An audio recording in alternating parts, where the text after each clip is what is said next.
ChoralEd.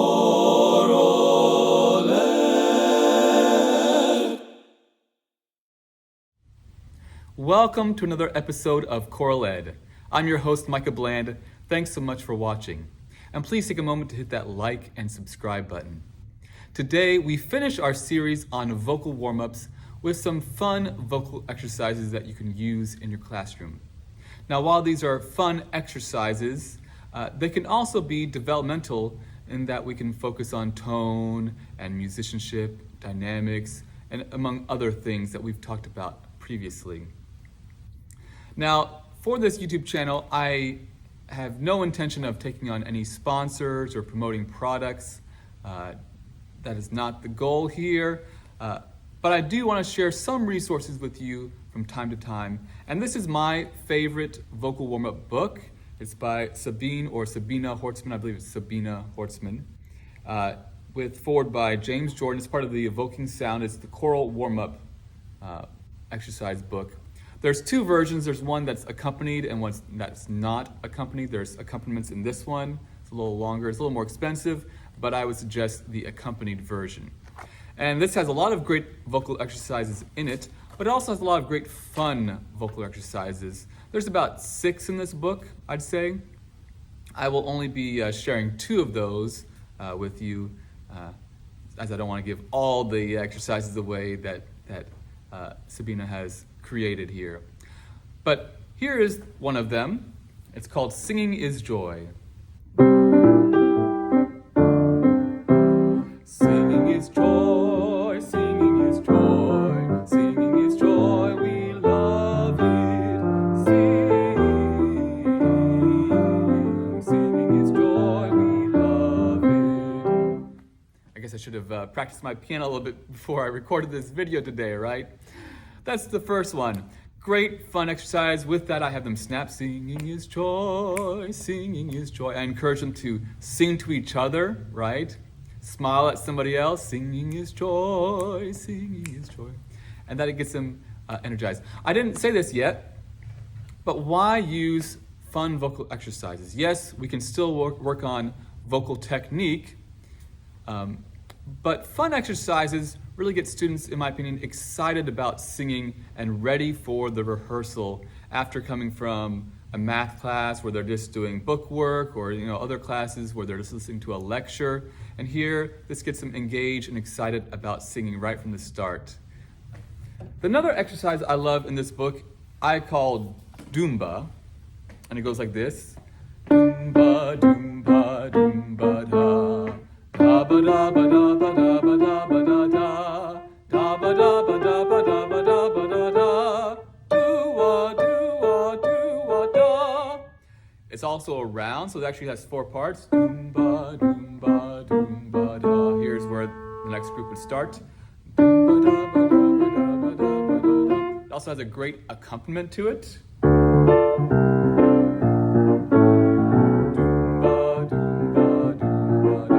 As I said, that book I showed you had several great accompaniments in there as well. So there is a version without the accompaniments.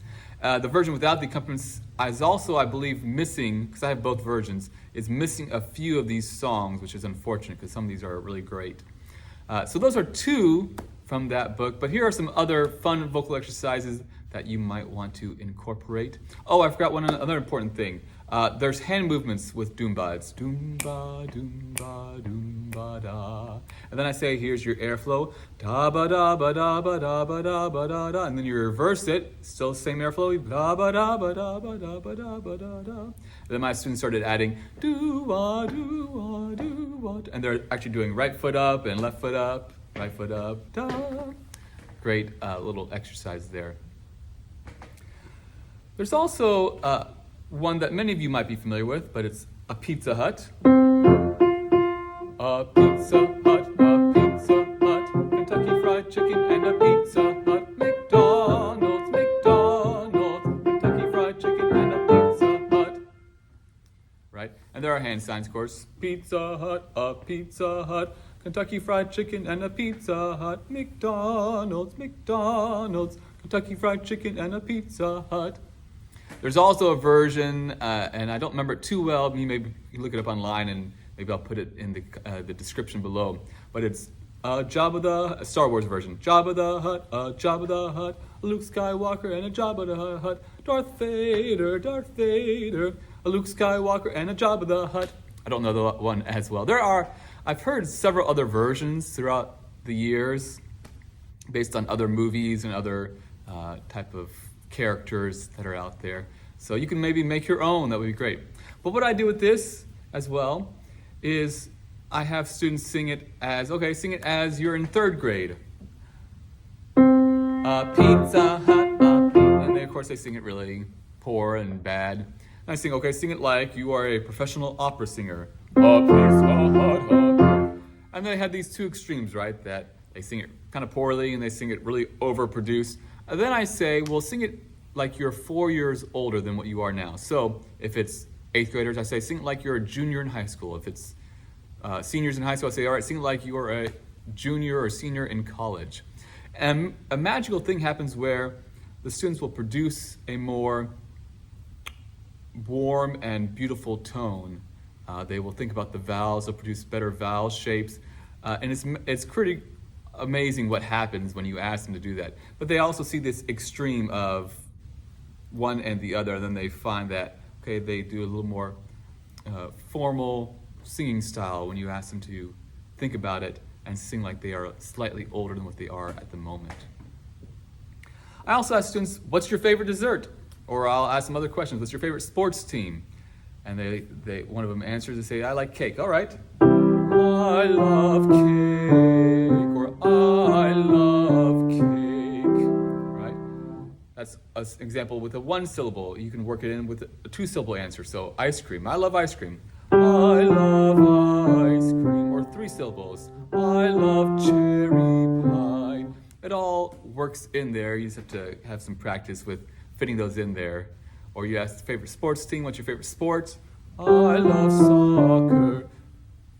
Something different. And what we're working on there, of course, would be usually vowel shape, as I'm working on different vowels and asking them for different words that we can work on those vowels and diction and pronunciation as well. There's also a great exercise that uses solfege. Not just down here. Do, do, re, mi, re, do. And you add on one syllable as you go up. Do, re, mi, fa, mi, re, do. Do, re, mi, fa, sol, fa, mi, re, do. Do, re, mi, fa, sol, la, sol, fa, mi, re, do. Do, re, mi, fa, sol, la, ti, la, sol, fa, mi, re, do. Do, re, mi, fa, sol, la, ti, la, sol, fa, mi, re, do. You can also go backwards down. Do, do, ti, do. Do, ti, la, ti. I won't do all for you. That can be done in a round. Do, re, re, mi, do, re, do. Several rounds. You can probably get about 6 or so, I think, in there as far as rounds go. Great for that. And so then what you can do to make it more fun, the round is pretty fun, but you can make it more fun by having them audiate one or two of the syllables as they're going along. I would not suggest audiating do or re. If you want to give them a real challenge, those are the real challenge ones. But say we want to audiate fa. Do, re, do, re, mi, re, do, re, mi, re, do, re, mi, so, mi, re, do. That's the hardest one right there, because there's a fa, so, fa, back to back, and it makes it very difficult for them. And someone inevitably messes up and kind of start laughing, messed up, and they laugh at themselves, and yeah, so it's fun in that way. There's another exercise that I use, and it's pretty typical, right? It's a standard no, no, no, no, no, no, no, no, no, no, no, no, no, no, or any pitch sequence that you want to do. But the key here is that you're saying no, right? And so after we do a couple of half steps here, I say, all right, do you like Brussels sprouts? No, no, no, no, no, no, no, no.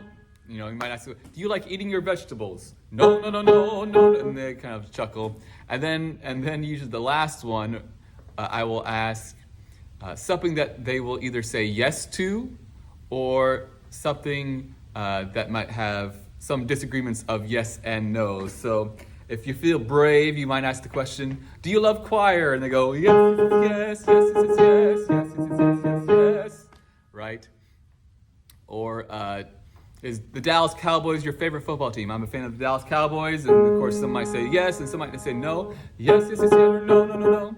Right? Do you like dessert? Yes, yes, yes, yes, yes, yes, yes, yes. There's different things you can say, and so that's always kind of a fun little question. They say yes or no. Usually I do a lot of no questions to continue on. I don't do the exercise too often because, once you do it the first couple of times, it's no longer kind of fun or interesting, right? Asking those questions. But the first couple of times, they get a real kick out of it for sure. I also use one for warming up the face, as far as getting the face involved and getting the muscles moving here. So I say you have an imaginary piece of glass, and I'm sure many little kids, and you've seen them if you haven't done it yourself, will put their face against the glass and press up their face. And that's the idea here, that we're going to take an imaginary piece of glass, and we're going to press it against our face, and we're going to move it around. Our eyes, our cheeks, our lips, everything is going to move with the piece of glass. That's how we do it, right? And so that's a good way just to warm up, and just kind of an enjoyable way, instead of just, all right, massage your face, that's a pretty standard one, which is also good, right? Nothing wrong with that, but something different for them to enjoy. There's also a camp song that I like to do, and it goes like this. Positive attitude, cheerful hearts, that's the way that today should start. Be happy, cheerful, stupid, not, cheerful thoughts and a grateful heart, right? And then I point to somebody and I say, tell me something positive, and they say, we're in choir today, yay! And the whole class goes, yay! And we sing positive attitude, cheerful hearts. That's the way that today should start. Be happy, cheerful, stupid, not, cheerful thoughts and a grateful heart. And they're snapping or clapping along with it. I'd say someone else, tell me something positive. And they say, we won the football game on Friday. And everybody goes, yes! Positive attitude, cheerful hearts. That's the way that today should start. Be happy, cheerful, stupid, not, cheerful thoughts and a grateful heart. Right, and you can do that as long as you want. Great fun exercise that is enjoyable. And the last one here I want to share is one I'm not as familiar with, but it came from one of my students, and they learned it as a student, and I really enjoyed it, and so I want to share it with you. It goes like this. It's a familiar tune. I forget the tune. I've heard it as a church song, as I recall, but you can do hand motions with it, right? Or snap. And you go, Rico's Pizza Restaurant, any pizza that you want. All our pies have extra cheese. May I take your order, please? And then everybody sings that together, and then you sing, what size? And they answer, so you're asking what size of pizza, and you point to a student. Some small improvisatory elements here, right? And they go, medium, or they might say extra large, or extra, extra, extra, extra, extra large, whatever they want to say, right? They can say whatever. And then you ask, what crust? What crust? And you point to somebody, and they sing, deep dish, thin crust, whatever they want to say. What toppings? And you point to somebody, and they answer, pepperoni. And then everybody sings, thank you for your order, right? So let me go through those words again, because maybe it might not be clear, but it goes like this. Rico's Pizza Restaurant, any pizza that you want. All our pies have extra cheese. May I take your order, please? What size, what crust, what toppings? Thank you for your order. Great little song. Now, Rico's might not be a chain in your area, and so you might say, ask the question like we did earlier, what's your favorite pizza place? Oh, I like Papa John's. Papa John's Restaurant. Domino's Restaurant. Pizza Hut Restaurant. Whatever you want to throw in there. Your more general chains out there, you can fit in other pizza places as you want. So there are a lot of great fun exercises that you can use. There's just a few of them there for you all. And I hope you find them enjoyable in your own classes. I also want to say that I've used this with high schoolers, seniors, all the way down to middle school. Elementary students also would enjoy it, of course. Some might say, I don't know about high schoolers enjoying these fun exercises. I will say, if you sell it to them and you go for it, I guarantee they will enjoy most of these. Give it some time. Sometime, maybe the first time you do it, they're like, that's a little cheesy, right? But they will, over time, usually very much enjoy it. I've even used positive attitude with college students, right? And they still enjoy it. So don't think that just because they're older high schoolers, they're just gonna be like, no, forget it. They do enjoy it, but you have to sell it to them in many ways. So I hope you find those suggestions helpful. I hope you can share your own in the comments below. If you have any that you would like to share, I'd love to hear from you all as far as some possible additional vocal exercises that you use that are fun, enjoyable. And as always, thanks for watching, and I hope you continue to inspire the future leaders of our world through this wonderful gift we call music. Thanks.